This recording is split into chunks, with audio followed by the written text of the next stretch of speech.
Hi all welcome to Blasters arena. സമാനതകളില്ലാത്ത സംഭവ വികാസങ്ങളാണ് ഇന്നലെ കേരള ബ്ലാസ്റ്റേഴ്സുമായി ബന്ധപ്പെട്ടുകൊണ്ട് സംഭവിച്ചിട്ടുള്ളത്. ഒടുവിൽ അതിന് പരിഹാരമായിട്ടുണ്ട്.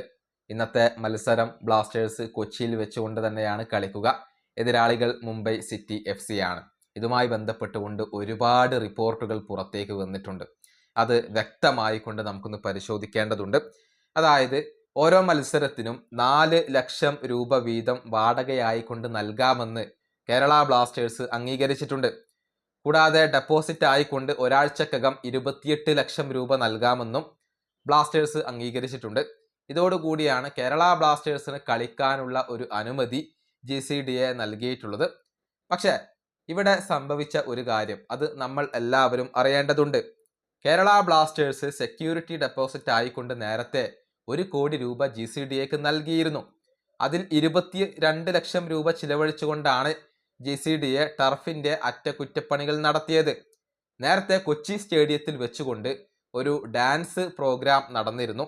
അത് മൈതാനത്തിന് വലിയ കേടുപാടുകളാണ് ഏൽപ്പിച്ചത്. യഥാർത്ഥത്തിൽ പിച്ചിനകത്ത് ഡാൻസ് നടത്താനുള്ള അനുമതി അഥവാ NOC കേരള ബ്ലാസ്റ്റേഴ്സ് നൽകിയിരുന്നില്ല. പക്ഷെ അധികൃതർ പിച്ചിനകത്ത് ഡാൻസ് നടത്തിക്കൊണ്ട് ആ ഒരു ടർഫ് നശിപ്പിച്ചു, ആ ഒരു പുല്ല് നശിപ്പിച്ചു. യഥാർത്ഥത്തിൽ ഇതിന്റെ ഉത്തരവാദിത്തം അത് കേരള ബ്ലാസ്റ്റേഴ്സിനല്ല വരിക.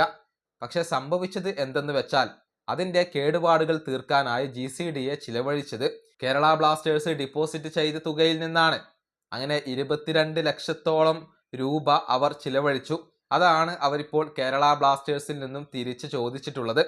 ബ്ലാസ്റ്റേഴ്സിന് ഇതിൽ യാതൊരുവിധ പങ്കുമില്ലെങ്കിലും എല്ലാം ബ്ലാസ്റ്റേഴ്സിന്റെ തലയിൽ വെച്ച് കെട്ടാനാണ് GCDA ശ്രമിച്ചിട്ടുള്ളത്. ഗുരുതര സാമ്പത്തികമായ ഒരു പ്രതിസന്ധിയാണ് ഇപ്പോൾ കേരള ബ്ലാസ്റ്റേഴ്സ് അനുഭവിച്ചു കൊണ്ടിരിക്കുന്നത്. പക്ഷെ ആ സമയത്തും ബ്ലാസ്റ്റേഴ്സിനെ ഉപദ്രവിക്കാൻ മാത്രമാണ് ഈ അതോറിറ്റികൾ എല്ലാവരും ശ്രമിച്ചിട്ടുള്ളത്. ഇതിനെതിരെ കേരളത്തിലെ ഫുട്ബോൾ ആരാധകരിൽ നിന്നും വലിയ പ്രതിഷേധങ്ങൾ ഇപ്പോൾ ഉയരുന്നുണ്ട്.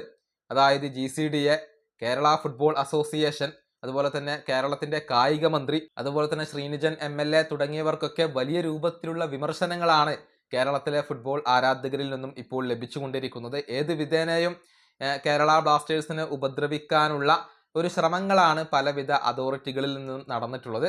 ഏതായാലും അതിനൊക്കെ ഇപ്പോൾ പരിഹാരമായിട്ടുണ്ട്. ഇന്നത്തെ മത്സരം കൊച്ചിയിലെ കലൂർ സ്റ്റേഡിയത്തിൽ വെച്ചുകൊണ്ട് തന്നെയാണ് ക്ലബ്ബ് കളിക്കുന്നത്. ഈ വീഡിയോ അവസാനിപ്പിക്കുന്നു. അടുത്ത ടീമായി കൊണ്ടും കാണാം.